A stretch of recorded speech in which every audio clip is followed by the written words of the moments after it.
आग तैयार करोगे करता है। आप जैसे लोग दलाली करते हो भारतीय जनता पार्टी के, आप लोगों को चुल्लू भर पानी में डूब के मर जाना चाहिए। आप लोग मोदी जी से कभी पूछे 100 स्मार्ट सिटियां काहे नहीं बनाई मोदी जी?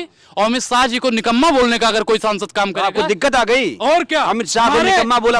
हमारे गृह मंत्री को कोई निकम्मा बोलेगा तो हम शांत बैठेंगे? 56 इंच का किसका होता है? सांड का होता है, बैल का होता है। और अगर आप मेरे प्रधानमंत्री को सांड और बैल की संज्ञा दोगे तो ये अपमान नहीं सहेगा भारत। रोज डिबेट होता है, हल्ला बोल ललकार, देखते नहीं है आप? ललकार में क्या कहते हैं? मोदी जी मोदी जी मोदी जी मोदी जी, सिर्फ मोदी मोदी होता है भैया, और कुछ नहीं होता। बताइए, जितने भी मीडिया चैनल हैं वो सब भारतीय जनता पार्टी के दलाल हैं। उनकी तो 3 दवाई, जूता चप्पल और कुटाई। अरे देश अगर मजबूत होता, आप लोगों को फक्र होना चाहिए अंबानी अडानी पे। अंबानी अडानी पे फक्र करिए, गाली देना बंद करिए। आप लोग अगर गुमराह हो चुके हैं। सुनो सत्ता के दलालों, नमस्कार। आज का दिन बहुत ज़्यादा ख़ास है। आज है 31 दिसंबर 2022 और आज हम 2022 को अलविदा कहने वाले हैं और 2023 का स्वागत करने के लिए तैयार हैं। लेकिन आज जिस ज़मीन पर हम खड़े हैं वो शांति, अहिंसा, सद्भाव, समर्पण की ये ज़मीन है। ये है राजघाट। गांधी जी की समाधि है यहाँ पर और इसीलिए हम इसे शांति स्थल भी कहते हैं, जहाँ से अहिंसा का संदेश भी पूरी दुनिया में जाता है। और आज हम बात करेंगे तमाम मुद्दों को लेकर, क्योंकि 2022 को माना जा रहा था अर्थव्यवस्था 5 ट्रिलियन हो जाएगी, सबको पक्का मकान मिल जाएगा, 24 घंटे बिजली हो जाएगी, 100 स्मार्ट शहर बन जाएंगे। ये तमाम वादे 2022 तक के लिए थे। और हमारे साथ अनुराग ओझा हैं, जो किसी परिचय के अब मोहताज नहीं हैं, जो अब पूरी दुनिया में, देश में वायरल हो चुके हैं। लेकिन वायरल इसलिए हैं क्योंकि ये मोदी सरकार के खिलाफ अक्सर आग उगलते रहते हैं। अनुराग, आप खुश नहीं हैं? सरकार ने 5 ट्रिलियन इकॉनमी कर दी है, किसानों की आय दोगुनी कर दी है, स्मार्ट शहर बना दिए हैं, 24 घंटे बिजली मिल रही है सबको। दिक्कत क्या है भाई? कहाँ पे मिल रहा है? ये सारी सुविधाएं कहाँ दी गई है? आप ये मुझे बताओ पहले। पूरे देश में किसानों की आय दुगनी हो गई? बिल्कुल दावा है। उनका काला कानून तोपा गया। अब दूसरी बात, हाँ। 100 स्मार्ट सिटी कहाँ पे बने? आप बताओ। बना कहीं? एक आध का नाम बता दो कि कौन सा भाई बन गया। वाराणसी। 100 बताओ ना, एक से क्या होगा? 100 वाराणसी, जयपुर, हैदराबाद, 3, कानपुर, 4, भोपाल, 5, ETC 6, 94 अभी भी बाकी है। हाँ। भैया ये सिर्फ विज्ञापन जीबी हैं, इनको कुछ नहीं करना है। ये 24, ये भी इनको, इनके जो बड़े लोग हैं उद्योगपति, वो कह रहे हैं 47 से 40 ट्रिलियन डॉलर की अर्थव्यवस्था तैयार कर दें। अरे ससुरो, तुम 5 ट्रिलियन डॉलर की अर्थव्यवस्था तैयार नहीं कर पाए, तुम 40 की का खाक तैयार करोगे? ये सिर्फ वादा करते हैं, बाकी कुछ नहीं है। ये पार्टी भ्रष्ट है। सबसे भ्रष्ट पार्टी अगर कोई है तो भारतीय जनता पार्टी है। इसका समापन भी कर देना चाहिए। आप राजनीतिक बयान दे रहे हैं। हम कहा राजनीति? हम भैया राजनीतिक नहीं है, हम पहले बता रहे हैं। नाम आम आदमी में है, नाम कांग्रेस में है, नाम बीजेपी में है, हम किसी पार्टी में नहीं है। हम स्वतंत्र नागरिक हैं। जो मीडिया सबसे बड़ा देशभक्त है। मीडिया सत्ता की दलाली करता है। आप जैसे लोग दलाली करते हो भारतीय जनता पार्टी के, आप लोगों को चुल्लू भर पानी में डूब के मर जाना चाहिए। आप लोग मोदी जी से कभी पूछे 100 स्मार्ट सिटियां काहे नहीं बनाई मोदी जी? रोज सवाल पूछती है मीडिया। देखते हैं टीवी? आप अखबार पढ़ते हैं? अखबार में क्या दिखाते हैं? मोदी जी ने ये कर दिया, मोदी जी ने फलाना कर दिया, मोदी जी ने धमाका कर दिया, मोदी जी ने अपनी माँ को श्रद्धांजलि देने के बाद में हरी झंडी दिखा रहे। कहा दिखा दे भैया? तुम एक दिन भी शांत नहीं बैठ सकते। माँ से बड़ा है कोई माँ से बड़ा है? आप बताइए। राष्ट्र धर्म निभा रहे हैं भाई। ये कौन सा धर्म है? पुत्र धर्म नहीं सही से निभा पाए, राष्ट्र धर्म क्या निभाओगे? राज धर्म क्या निभाओगे? यही होता है। अरे रामायण पढ़े हो, उसमें क्या लिखा हो? सुन जननी सुत ऊ बड़ भागी, जो पितुमात वचन अनुरागी।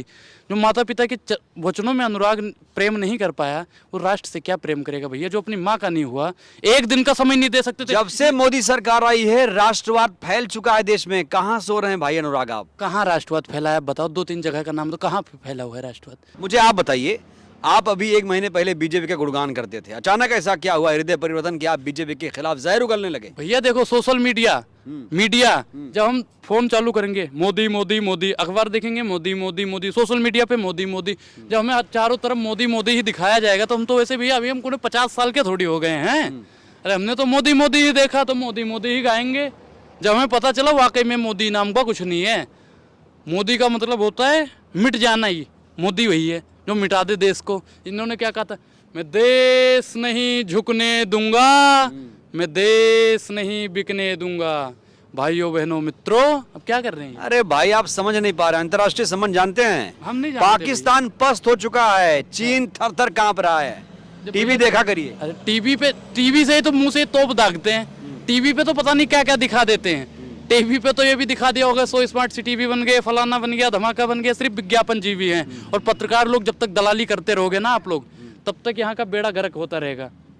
तो क्या करें, दलाली छोड़ दें? दलाली छोड़ो और क्या भाई। हम तो मोदी जी के भक्त हैं। नहीं, भक्त रहोगे, चाटुकार हो तुम, भारतीय जनता पार्टी के दलाल हो। चाटुकारिता करेंगे, चाटुकारिता करोगे तो देश का बेड़ा गर्क हो जाएगा। भारत देश को आगे बढ़ाना है, आगे बढ़ाना, अर्थव्यवस्था को 10 ट्रिलियन ले जाना है। अच्छा, इनके जो इनके उद्योगपतियों कहते हैं 40 ट्रिलियन, ये लोग कहते हैं 5 ट्रिलियन। आप जैसे पत्रकार जो दलाली करते हैं भारतीय जनता के, वो कहते हैं 10 ट्रिलियन। समझ में ही नहीं आता है करना क्या चाहते हैं।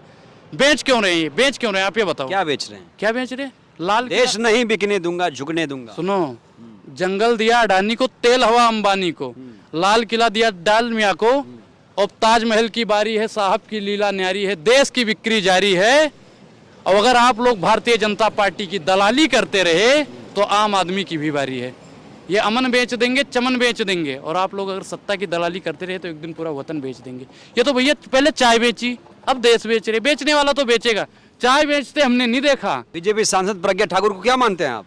हम तो नहीं कहते, वो भाई साध्वी में मानता ही नहीं। साध्वी जानते हो किसको कहते हैं? किसको बताओ, आप बताइए। जो भगवा वस्त्र पहने, जो रुद्राक्ष पहने, जो तिलक लगाए, यही और क्या? वो साध्वी है। बिल्कुल। तो जो साध्वी होगा वो चाकू छुरी की बात करेगा। सबसे बड़े भक्त तो हमें योगी जी लगते हैं। नहीं, योगी जी मैं नहीं मानता भाई, मैं नहीं मानता। साधु हो ही नहीं सकते। जो साध्वी होगा, साधु होगा, उसे राज सत्ता से कोई मतलब नहीं होगा। ठीक है।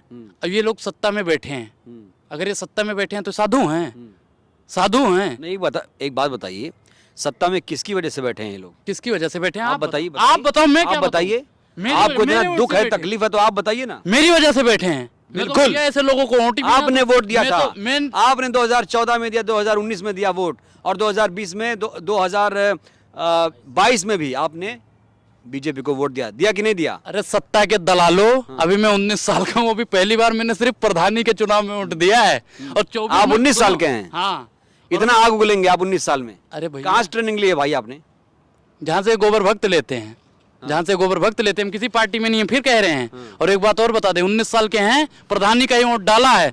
और 24 में देंगे तो आपको पता है उसको वोट दूंगे। एक तो ये कहता है जो प्रधानमंत्री हमारा है, हम तो कहते हैं बहुत बढ़िया प्रधानमंत्री है, तो कहते हैं लाल किला बेच दूंगा, हवाई जहाज बेच दूंगा, सब बेच देंगे। मैं तो कह रहा हूँ ऐसे बंदे को वोट दूंगा जो कहे भारत माता की जय, मैं आपके बच्चों के लिए स्कूल बना दूंगा। ऐसे को देना चाहिए, या फिर जो देश बेचे उसको देना चाहिए? आप लोग किसको? आजकल उमा भारती, वरुण गांधी बीजेपी से सवाल कर रहे हैं, ये हिम्मत कहाँ से आ गई? हिम्मत कहाँ से आ गई? अरे तो उनसे पूछो ना, हिम्मत कहाँ से आ गई? आप आजकल बीजेपी के खिलाफ जहर उगल रहे हैं, तो पूछना चाहिए ना। आप सवाल जवाब दीजिए। आप कहना चाहते हैं कि हमको हिम्मत देने वाला कांग्रेस है, यही कहना चाहते हो ना? नहीं, आरोप है आप पर। अरे आरोप भैया आप किसी पार्टी से जुड़ गए हैं अब। अच्छा, तो आरोप तो साध्वी प्रज्ञा पे भी लगा था, क्या वो ठीक है, सही है? बोलिए, सही है तो बोलिए। क्या सही है? साध्वी प्रज्ञा पे जो बम का आरोप लगा था वो सही है? बताइए। देखिए, मैं अदालत नहीं हूँ कि मैं सही गलत बताऊं। आरोप आरोप अच्छा, होता तो है। आप मुझे कांग्रेसी कहने वाले या जो लोग मुझ पे आरोप लगाते हैं, उनके पास प्रमाण पत्र है कि ये कांग्रेसी है? आप कांग्रेस की जुबान बोल रहे हैं। अच्छा, इसलिए लग रहा है। अच्छा, और ये जो अहिंसा की आवाज उठाता है, जो चाकू छुरी रखने की बात करता है, तो सीधे तौर पे भाई दंगाई है। सीधे तौर पे दंगाई है। जो मार काट की बात करता है वो भाजपा ही नहीं, दंगाई। जल्द गिरफ्तार हो जाएंगी साध्वी। बिल्कुल होना चाहिए। मैं तो कह रहा हूँ कि मोदी सरकार और अमित शाह जी के कानों में मेरी बात पहुंच रही हो। उन्होंने अमित शाह जी को निकम्मा बोलने का काम करा है, जैसा के पापा को निकम्मा बोलने का काम अगर किसी सांसद ने करा है तो साध्वी प्रज्ञा है। क्योंकि प्रशासन किसके हाथ में है, आप बताइए। बताइए। अरे सत्ता के दलालों कुछ आता जाता भी है। बिल्कुल आता, पूछिए, बताइए। प्रशासन पूछिए। प्रशासन किसके हाथ में है? प्रशासन सिविल सर्वेंट के हाथों में है। अमित शाह जी इसकी देखरेख करते हैं, नहीं करते हैं? गृह मंत्रालय, गृह मंत्रालय में भी आते हैं लोग। करते हैं, नहीं करते हैं अमित शाह जी? और अमित शाह जी को निकम्मा बोलने का अगर कोई सांसद काम करेगा, आपको दिक्कत आ गई? और क्या, अमित शाह को निकम्मा बोला? हमारे गृह मंत्री को कोई निकम्मा बोलेगा तो हम शांत बैठेंगे? अरे अगर कांग्रेस का या आम आदमी पार्टी का या और पार्टियों का होता ना, तो ये लोग तो पता नहीं कहाँ भेज देते, जहाँ पे 2010 में कोई था। यानी आप अमित शाह और पीएम मोदी के भक्त हैं, बाकी सबके खिलाफ? भाई मेरे मोदी जी प्रधानमंत्री, अमित शाह जी गृह मंत्री हैं। अगर मोदी जी को कोई शेर बोलने का काम करेगा मैं उसके भी खिलाफ हूं। और अगर मेरे माननीय गृह मंत्री जी को भी 56 इंच का सीना है, शेर छोड़िए आप। 56 इंच का नाप क्या है हो यार, वही बात आ जाती है फिर। 56 इंच का किसका होता है? सांड का होता है, बैल का होता है। और अगर आप मेरे प्रधानमंत्री को सांड और बैल की संज्ञा दोगे तो ये अपमान नहीं सहेगा भारत।